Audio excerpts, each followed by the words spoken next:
부산에서 덴마크 무슨 일일까요? 네, 안녕하세요.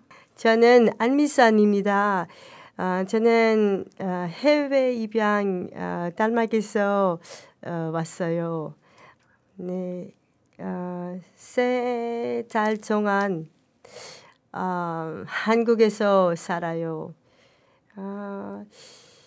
2년 동안 있을 거예요. 네. 어떤 이유로 이렇게 한국에서 2년을 살 계획을 세우셨는지 궁금하네요. 왜냐하면 제가 덴마크에서 하루 one day 갑자기 한국 사는 시간이 필요해요. 그래서 가고 싶어요. 세 년 동안 가고 싶어요. 하지만 먼저 코비드 있었어요. 그럼 못 가봤어요. 네. 그리고 일하고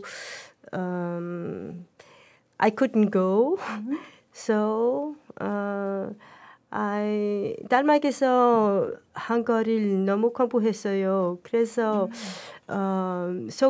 서강대학교에 가고 싶었어요. 서강대 한글 배우러 오신 거. 네. 한글 학교. 서강대학교.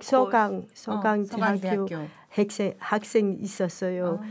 그래서 어떻게 얼마나 동안 한국에서 있을 거예요? 6개월 1년 2년 얼마나 그래서 갑자기 I had the possibility to stay 2 years. So okay, 2 years. 맞아요. So I was so happy. 너무 행복했어요. 그날은 decision. I was so happy the day I made the decision. I could go. I waited a long time, 3 years. So I wanted to go. And if you ask me what do I want to do here,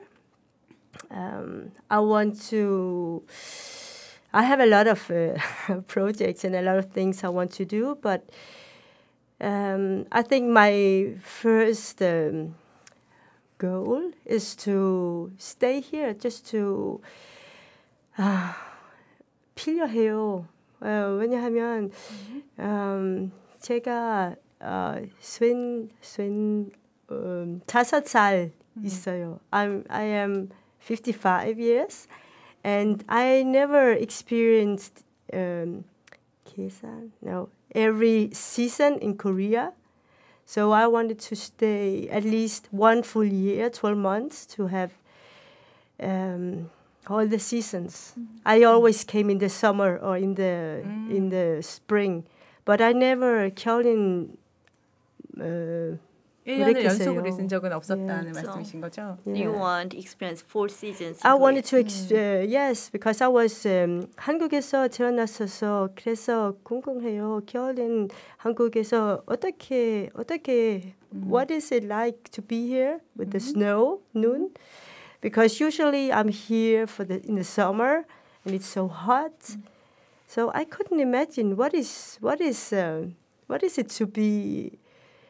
It's so cold, and we take off the shoes and the snow and all these things.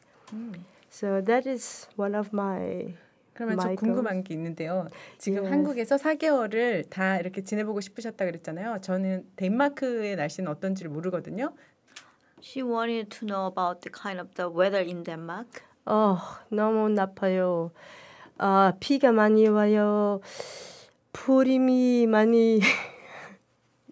Yes, a lot of wind and a lot of 바람이 rain. 많이 불어요. 네, 바람이 많이 불어요. I think 한국 날씨가 more interesting because 추운 날씨가 너무 좋아해요. 지금은 너무 좋아요. 하지만 한국 날씨 덴마크보다 더 좋아해요. 네. But yeah, I think 그 한국 날씨 이제 좋은데 서강대학교에 무슨 공부를 하러 오시는 거예요? 정확하게? 한국어 공부. 네네. 네. 그러면 지금 대전 성실보육원에 제가 듣기로는 1968년 7월 8일생이시고 생후 1개월부터 대전 성실보육원에 있었다가 이제 몇 개월 더 계시다가 해외로 덴마크로 입양을 가신 걸로 알고 있는데 그런 그 한국에 대한 그런 갈증이 있어서 지금 경험을 하러 오신 것 같아요. 그렇죠? So you were born in Korea and then you were found in Daejeon. Yes, according to my papers. Yeah. So yes. Do you have any eager for Korea? Do you want to stay in Korea? Yes, yes. That's why I'm looking for a job. So yes, 연락해 주세요. 어떤 일을 하고 싶으세요? Yes, I was a teacher, French teacher actually, in Denmark, in high school and middle school. And I also worked for companies. I was actually at the Korean embassy in Denmark. And I can do a lot of things. I have majored in psychology of language, which is a communication area. And I can do translation and I'm looking for a job, and I had also job interviews. So for teaching, Koreans prefer 미국 사람, and they don't want European countries people only if they are from England or Ireland or Scotland, because they want native English-speaking persons. But I found a kindergarten that could see my qualification, my personality, so they didn't care that I don't speak English as my first language. So that was really lucky for me, because I really like to be with the children. I really think they're so cute, and it's also a good way for me to speak Korean, because children, they can repeat endlessly. So I learned a lot from these children, and they wanted to play with me, and they said to me, "Oh, teacher, our love is strong." So I think that was so cute. So yes, they like me a lot, and I did one job interview, and the interviewer, the person from the school, she said to me, "Oh, you could have a much better paid job." But I said yes, and she saw my resume, and I said yes, I know, but I really like to be with the children. And I think for me, I think it's like a healing process actually to be with the children, to be with the Korean children, because it reminds me of the child that I could have been if I was in Korea. So I think it is, yes, they give me a lot of response, a lot of love, and a lot of warm feelings. And I really enjoyed it. And also for myself, I didn't think about it, but after the last 2 weeks, I thought a lot about why do I feel, if I can have a better paid job, why don't I tend to get that kind of job? But it's also because it's very meaningful for me to be with those children.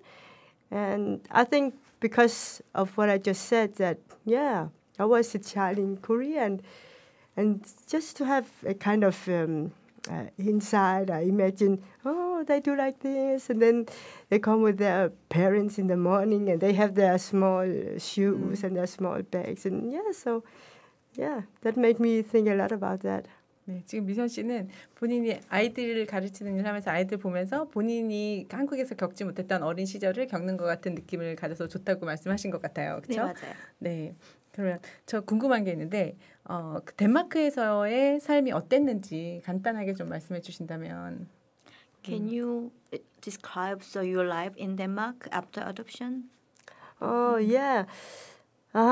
So I think Well, I think my childhood was, how can I say, like normal childhood. It was not that I had a lot of, I didn't have problems in the school. I didn't have anything that I don't remember having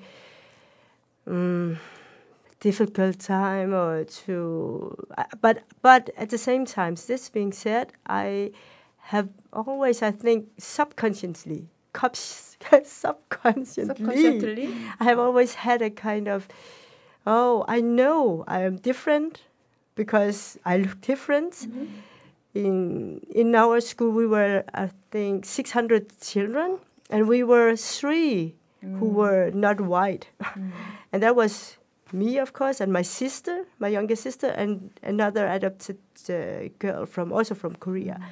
So, but I know a lot of people who were the only one at their school, but we were 3. So I think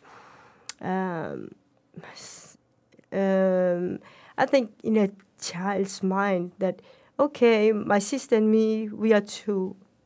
We don't have other siblings. So we were both from Korea. So in my world, it was normal to be, okay, we can have white parents and being Korean or Asian. But when you're a child, you just look around and then you see, okay, the others, our family look like other families, the house and all the things we did. But it was until actually I was living in southern France with a friend, and we went to Sevilla in 2091 because there was an exposition in Sevilla. And I went there with my friend, and there was the Korean pavilion. And I always knew that I wanted to go to Korea one day, but I didn't expect that I should meet Koreans in Sevilla, in Spain. So we went there, and suddenly, wow, all these Koreans. It was the first time I was among Koreans, not adoptees. And it was a shock for me.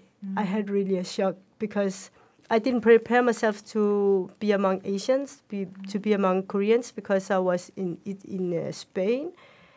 But seeing the Korean pavilion, the Korean restaurant, all these Korean persons, I just had a breakdown, a meltdown. And the day after, I had my birthday, so they invited us to go to a restaurant, and then they invited us for a fan show, the Korean fan with the music and the drums. And I just cried so much that I couldn't, it was completely meltdown that I couldn't say anything. And it was really, really, I was so relieved, but I was also, everything went so fast, and it was so much to take in that it was I think a cultural shock. But also I remember because they invited me to stay with them, and some of them are still my good friends to today, even that is 30 years ago. And I remember they said I could live in their house, spend the night there. And in the night, after everybody finished, there were persons working in the restaurant, and there were persons for working in the shops, and persons working with the information, and all of them were Koreans. And I could go to the Korean village with them. And I remember sitting in the bus and just looking. I saw myself from the outside, and I thought, okay, if somebody would see me sitting in the bus, they couldn't see that I was different to them because I looked the same. So I just felt this, was just, I don't know, happy feeling that even I didn't know them. I just felt, oh, it's good to be here. So that was really, it was a very, very big experience for me. So that started actually my opening towards Korea and what is it like. But that was back in 91, and we didn't have internet. I didn't have a computer at that time, and I couldn't go online to search for information. So I had only one book from 1970 that my parents, they got it sent And then it's the only thing that I knew about Korea.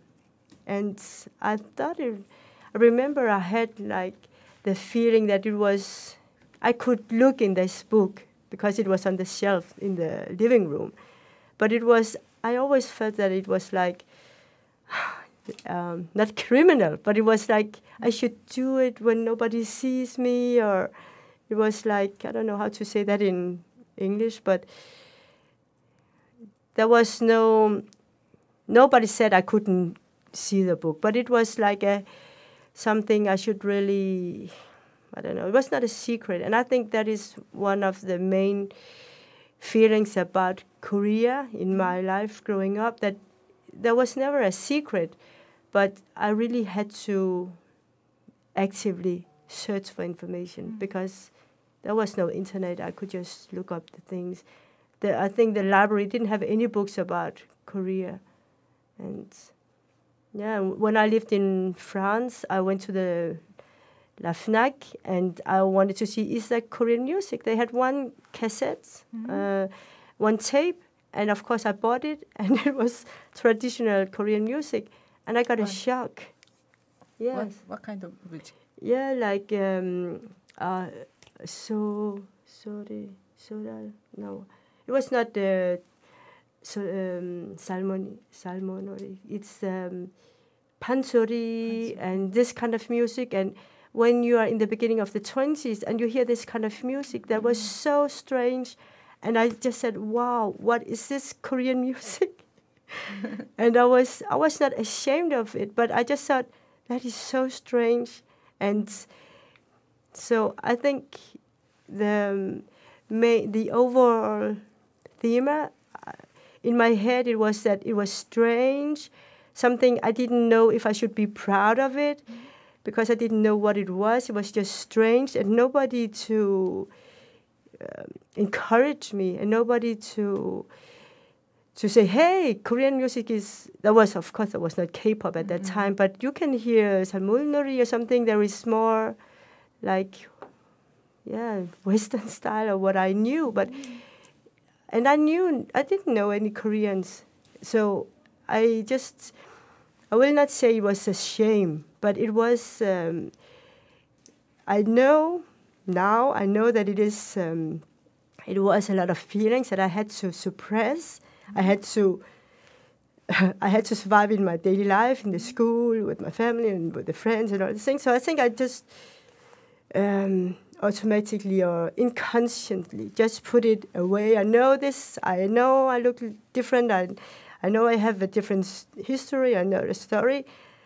And I just put it here because I cannot handle it now or something like this. And then I think when I was meeting all these Koreans in Spain, it just opened, wow, all these feelings. So I just, like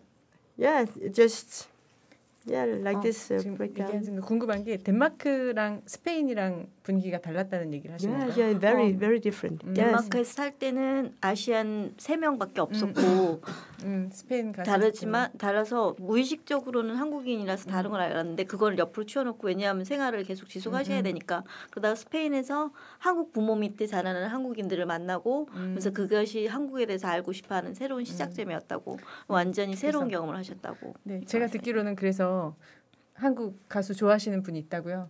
Do you have any Korean singer you like? Singer? Yeah, singer. Yes, I have. My 남편, 양진아. You know this. Yes, Can you sing a song? Yes, I know all his songs. I think I saw all the videos. And for me, I know a lot of people, Korean people and other people say, oh, that's funny and his old style. But for me, it's his inspiration, the motivation actually for me not to give up. I wanted to quit learning Korean so many times. And actually, there was a period, I think during 1 year, I listened to his song, the same again and again, one time, maybe 3 or 4 times every day, just to hear and to hear again and again and again. And my motivation is I would like to understand what is he actually saying between the songs. So, and of course maybe you can laugh at it or think it's funny, but that is, I mean, actually he is, he takes a huge part in that I wanted to learn Korean and to continue to learn Korean. So now, of course, it's different because I'm living in Korea, so it's practical things. But it's also, going to Noraebang and you can try to sing along. And of course, I don't sing perfectly, but I think it's funny. And I think it's language is part of the identity of a person.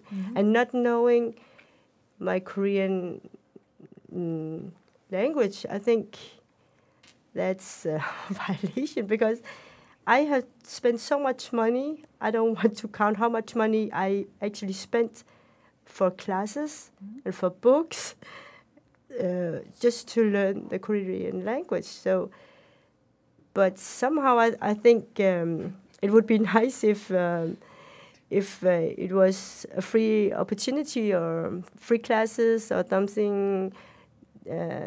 Sogang could say, okay, you can have for free. I know they did that, but now they give you only discount. But I think for many adoptees would really like to speak Korean, but how can we do it? Okay, Korean has become more popular all around the world. Everybody wants to learn Korean. They quit after one season because they see it's too hard. But for adoptees, it's different because the students in my class in Denmark, they wanted to learn Korean because of K-pop and K-drama. Of course, I also want, but for me, it's different because that's in my blood or it's in my DNA. So it's very delicate, and I think it's a shame because for adoptees to come to Korea, it has a lot of energy. It takes a lot of money. For me, I'm in a position I can actually say, okay, I go 2 years, but people usually have only 2 weeks and 1 month vacation. You cannot stay 1 year. And I think somehow I would really wish that, I don't know how to manage it, but I think there should be a kind of law or a kind of possibility for adoptees who want. Not every adoptee wants to do it or are interested in it, but for those who really would like to learn the language, to go to Korea, go to Sogang or Yonsei or SNU or whatever, or be in their countries, have lessons, that this should be a possibility for us because we have to take the ticket, the PNG, and we have to have free time from the work and to pay for the SUOP and all these things. And this is all in a materialistic that it costs a lot. But as humans, it takes so much energy to planify and to do all the things because it's different. I lived in France, and France is different to Korea. I love very much France, and do the planning to go to France. It's different because Korea. It's it's 한국에서 태어났어서 it's normal. It's emotional because it's not easy just to go and you don't understand anything and you do not have your family. Maybe you do not know anybody. And to do a lot of planning, I know so many adoptees who might want would like to do it, but they cannot because of a lot of reasons. And I would really hope that in the future it would be more easy. The Korean government, the Korean in the Korean industry would take into consideration that now we are grown-ups and we have a career. We have had all this young doing the party thing, but now we would like to come back, and also young people would like to come back and settle down in Korea and find a job, even if you're not from Miguk or another English-speaking country. But it's difficult. It's very difficult because Korean is so different to Danish or Netherlands or French. So how do you manage to find a job? How do you manage to find a place to live? How do you manage to find to open a bank account? How do you manage to have F4 visa? How do you manage so many things? And of course, we have a community and we help each other, but sitting in Denmark or in another country, you don't know maybe that there is a community. It takes so much energy to go to Korea for many adoptees because it's special. So yes, I think a lot of adoptees would like, but then they say, okay, it's a lot of stress, it's a lot of things to do, so it's more easy to be at home. And I also thought like this because 3 years I wanted to go, and I said, oh, I have a really comfortable life in Denmark. I have my apartment, I have my car, I have my friends, I don't have to do anything, why bother? But being here, I'm just so happy, and I'm just so, yes, I'm every day when I go to the subway and I just see a lot of Korean, the back of the Korean heads and the Korean army running to get the next subway. It's just, I never thought like this in Denmark. I never felt this kind of belonging. I never thought, oh, I belong here. But I spent more than 50 years in that country. And I just think it's so, it's heartbreaking to come here and then just instantly, just in the airport of Korea in Incheon, because I was so worried. Maybe I go to Korea and what if I don't like it? Should I heard one guy, he arrived, and he didn't even go out of the airplane. He wanted to go back. And I thought, what if that happens to me? I was so 걱정, 너무 했었어요. And then the plane landed, and I just was in the toilet because my nose started to bleed. And I had that image. I wanted to have a long, I don't know, nut. I don't know the English word. Here you you do like this with the hair like this. Yes, yes. Yeah. I want to have one long back in and then I want to. And then when we were landing, I just was in the toilet with the nose blood because I was so stressed, I think. And everybody left the plane, and my friend said, "Hey, and you have to hurry. We are leaving." And then I didn't have the time to do this with the hair. And then I just came out of the plane. I said, I cannot enter Korea with the cloth in my nose, with the nose blood. And then I waited, and then I just came out of the plane, and then just instantly I just loved it. I was just so, just like to be here. So, I mean, yes, so people want to come here and they want to stay here, but organization we have to do that in a better way or to make that accessible, because it takes energy and it takes money and it takes planning. So, yeah. 그러면 궁금한 그래서 지금 3개월 사시면서 즐겁게 어쨌든 한국 생활을 이어가고 계신 것 같은데 그러면 그렇게 한국에 와서 한국 문화를 그렇게 완전히 느끼고 좋아하고 계신데 그런 친생 가족을 찾고 싶은 생각도 하고 계신지 궁금하네요. So you have been enjoying this Korean life. So do you want to find your bio family? Yes, of course. Yes, I started my family search back in 2004, which was my first journey to Korea. And I went to hold adoption, and they couldn't give me anything. I saw my file, and I saw there were papers I couldn't see because she hid it. And I asked, what are those papers? And she said, I have no right to, you cannot see it. And I said, why can I not see it? And she said, I needed a document from my adoptive parents that they allow me to see this document. And I said, what? Okay. When I went back to Denmark, I asked my adoptive father, and he said, yes, he of course, you can see everything. And then the following year, 2005, I came back to Korea and I went to hold and I had, okay, today I'm going to see my file. I brought this document and she said, no, the law has changed. And I said, what law? I don't even know if there is a law. I didn't even know what has changed and what. But she said, I think it was just an excuse for me, for her not to let me see the documents. But she said the law has changed, so you cannot see it. And then I was there just like a complete idiot because I thought that with this document I could see my file, and then I couldn't. So I had to go empty-handed. So, yeah. 그러면 그 서류를 이렇게 볼 수 없었던 것에 대해서 이제 굉장히 속상하실 거고, 그래도 조금씩 바뀌어가고 있는 것 같은데 그 속도가 너무 늦어서 이렇게 해외 입양인들이 이렇게 나이가 많이 들고 50년 되고 60년 될 동안 그렇게 많이 한국은 바뀌지 않은 것 같네요.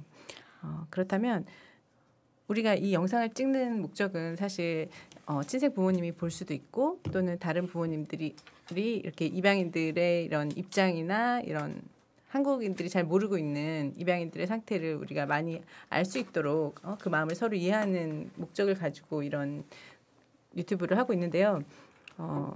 친생 부모님께 하고 싶은 말이나 한국 사회에 하고 싶은 이야기를 하면서 오늘 이 인터뷰를 마치고 싶거든요.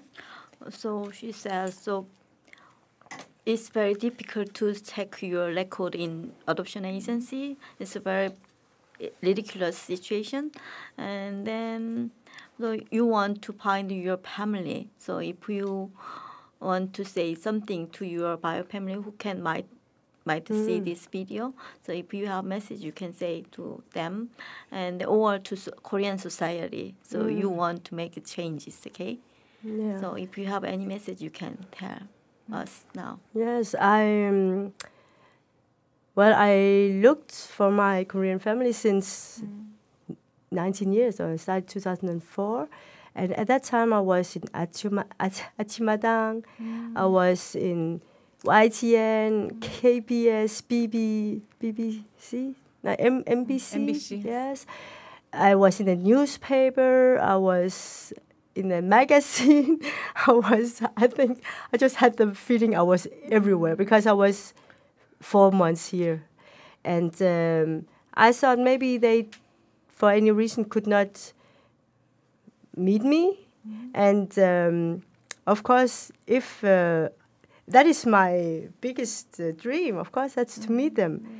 And so I think, of course, 엄마, 아빠, 보시면 연락해 주세요. Of course, I'm not angry because I heard some biological family are maybe worried that the adoptee would be angry. No, I'm not. I'm just, I don't know, it's strange to explain because I feel a connection to them, of course, but I don't know who they are. So it's very fluffy. I don't know to what I feel connection. But I feel definitely a connection, and I would really much like to. Yes, I would like, even if they cannot meet me, I would really like to know if they are still alive, and if they are not alive, I would like to put a flower on the grave like this. So yeah, so I think it's there can be a lot of reasons. And I think as for the adoption industry, I heard so many cases with adoptees who thought they had no parents. And it's just a procedure that in our files, nearly in most adoption files, it says no unknown mother, unknown father. Because if there was a parent, then you are not available for adoption. So we know that the adoption industry, they made up these papers. So it's called paper orphans.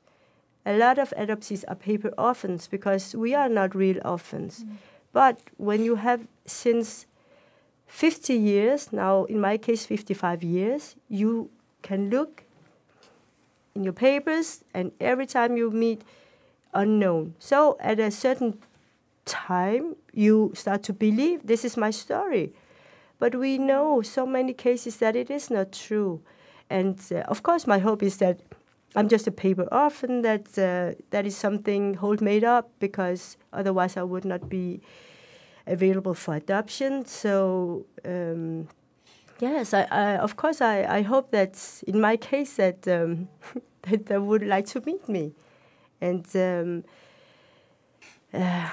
yes, it's I think it's difficult to send a public message like this, because it's I think it's a private thing, and it's very difficult to talk to someone you don't really know. And of course I would like to meet them, and then I would say a lot of things. And also since until very recently, I always thought about Oma. I didn't think about Appa, because in many cases, maybe Appa don't know that he has a child. So I always thought about Oma, and suddenly one day it occurred to me, okay, maybe I have also Appa. And I might have siblings, and there's a high risk or a possibility that I have Imo or some other family members. But for many, many years, I just thought about Uma. So because of, you always know there is somebody there's always an Uma. So that's one thing that is sure. So of course I would like to meet, just to see Olgul, but also to know, of course, the story, but to know what is it my real name? Is it my real birthday? This kind of things, because things are made up by the industry. Mm-hmm. So maybe this name, we take this one. And in my papers, there were a lot of different receiving family names.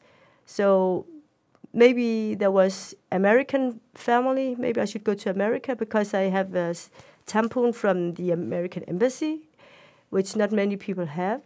And I thought maybe that's because Holy is American, so maybe that's why. But maybe I should go to America. Then there was another Danish family with another name on some of the papers. And then suddenly there was Andersen. Mm. So in my head, I just think, oh, we have family here. We have the Korean children here, and we just match them like this. Mm. So, okay, you go here, you go here. So this kind of... how do you say, random? No, random. Do you say random? Just when things are not really. It's just it's random. Yes. Mm-hmm. She goes here. Oh, and also because we heard a lot of cases, the child dies, mm-hmm. and then what do we do? Okay, this family is going to adopt A, but A died. So what do we do? We need the money, because we had the money from the adoptive parents. Okay, we have to send a child, so we take B. So if B dies, we take C, like this. So this kind of randomness, I think it has also impact on my life, or in my life, because I just think a lot of things, they feel random. I know a lot of things are maybe not random, but just this imagination that, okay, you were on the top of the list when this family needed a child. Okay, we take this child. Yeah, you go there. So, yeah, the question was another, but but I don't know. Did I answer the question? It's good. Good. And yes, and I spent 4 months with my daughter when she was 5 years, mm-hmm. and we stayed at it doesn't exist anymore, but the Holt had a youth hostel, or you could stay there. And one day I was going back to our room, mm-hmm. and I passed through the office, mm-hmm. and I saw so many small kabang, mm-hmm. and it just made, it was so heartbreaking, just a lot of small kabang, and that was for the adopted children. So I just saw, I don't know, maybe 20 just lined up. And at that moment, it just occurred to me that we were like, I don't know how you say this, maybe I should check the word. Like,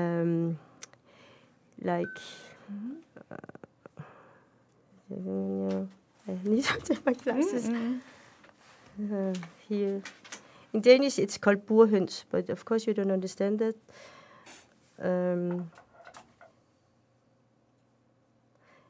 It's called like this. Yes, like this, just like a lot of, yes, poule de cage in French. Like we are just a lot of people.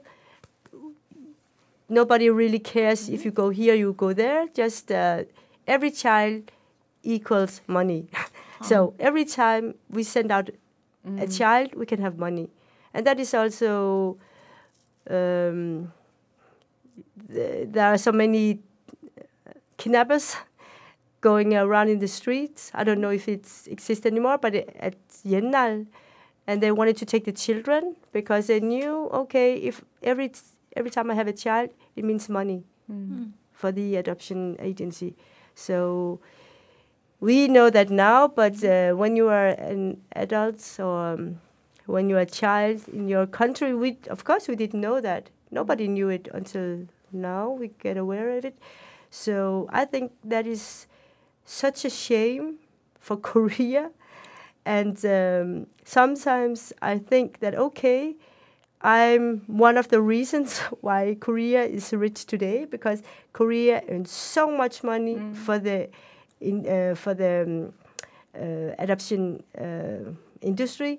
And I saw that when I lived in at the whole hostel, because there are so many people in the offices, so many in the orphanages, so many people working as a foster mother, so many people working within the industry, médecins, comment dire, doctors, nurses, translators, people who do this, who do that, so many people. It's such an industry.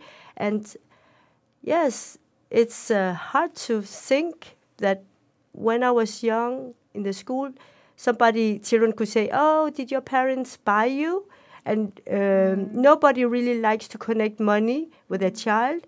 So everybody said, no. But yes, I never would arrive to my family if they had not paid for me. Of course, every adoptee is a product of a money machine. Or I think no adoptive parents got a free child. They paid so much money. And that is why the adoption agencies are so wealthy. They are very wealthy. Holt is very wealthy. They have a lot of orphanages, a lot of people in a lot of branches in many, many small cities, and also in Seoul. They have a huge building in Hapjeong. And they have a lot of things going on in Ilsan and everywhere, all over the country. So, of course. And I'm a product of that. Every adoptee is. And so when we come back to Korea, we take the effort, we take the time, we spend our money, we spend our holidays, we go back, we invest our heart and our money, go back here. We want to see the agencies because we want to have basic information, which is our name, our date of birth, our family information. And then they lie to us. They either shut the door, say, no, we have no documents. When we see we have documents, they say, you have no access. And when they just see that we have, when they see that we have really wish to know something, they just say, we cannot help you. And then they say, try National Center for the Right of the Child, NCRC, and then they say, no, we don't know anything, go back to Holt, and then we can spend 20 years going back and forth like this. And I think it's not fair to the adoptees because we are the reason why you made money. When we come and we just want to have basic information, please be polite to us. Please give what you have.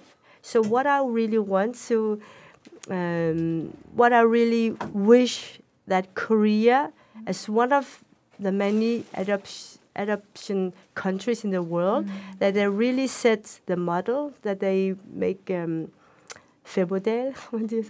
that they set the standard, that okay, we have more than 200,000 Koreans living all through the world. When they come back, we treat them with dignity. We give them options like learning the language and things like that. And then we, at least we don't hide the information. We don't lie to them. And that's why I think, why don't I have my papers? I have only copies.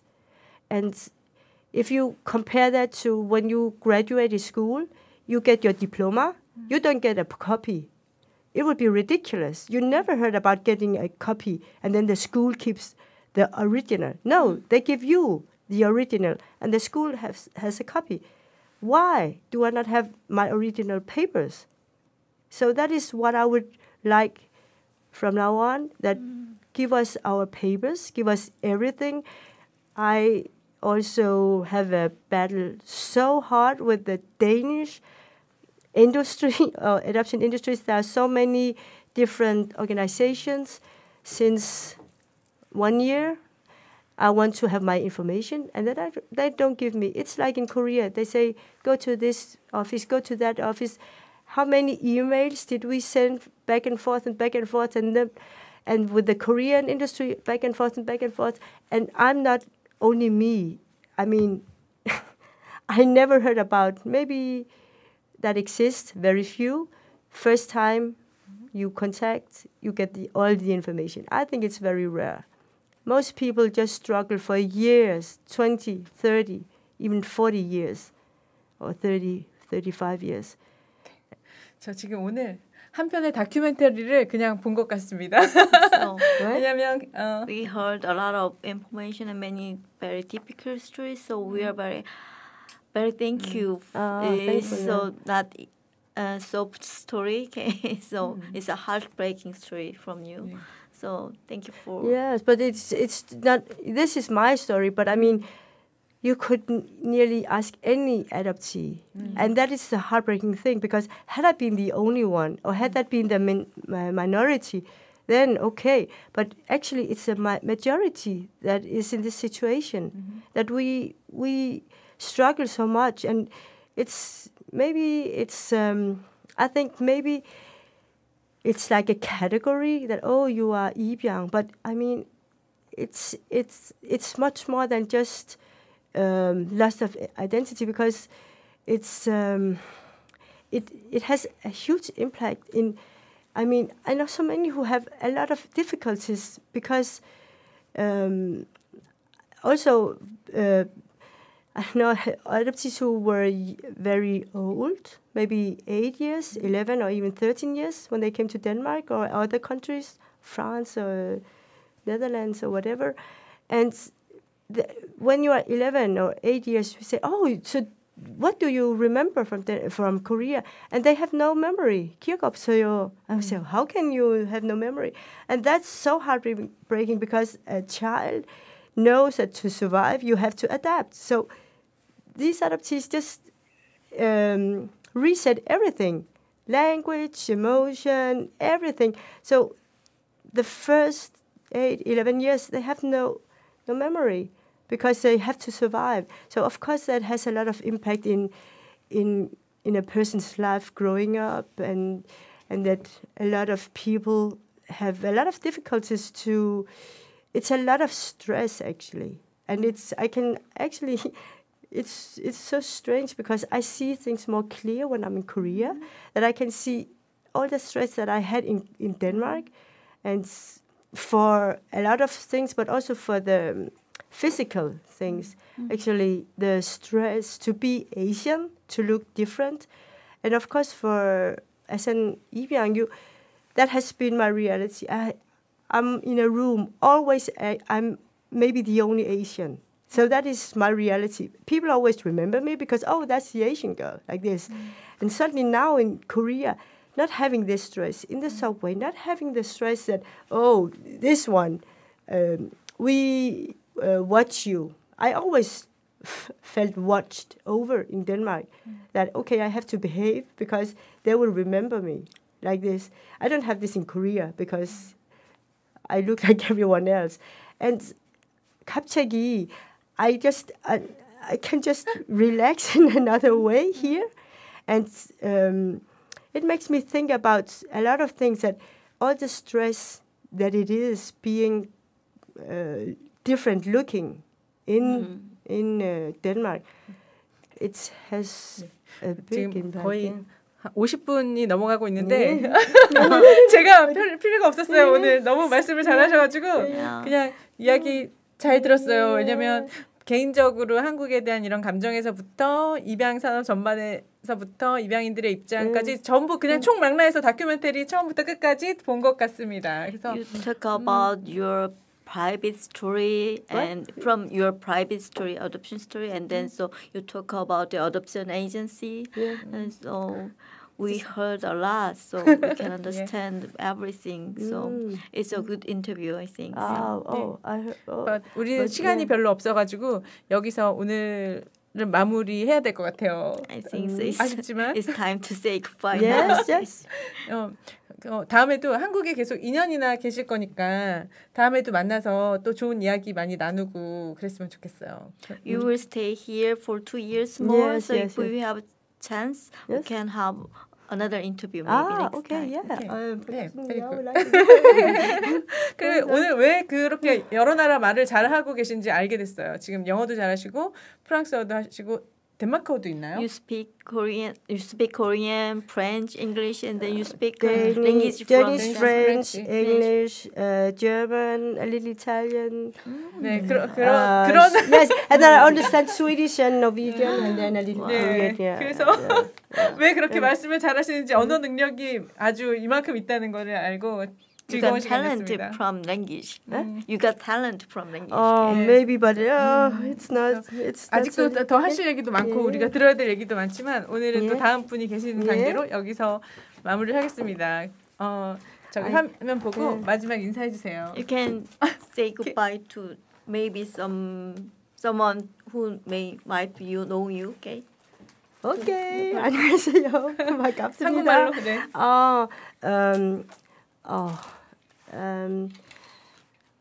언제나? No. One day? 언젠가. 언젠가 만나고 싶어요. 네. 감사합니다. 네. 감사합니다. 네, 반갑습니다. 네. 감사합니다.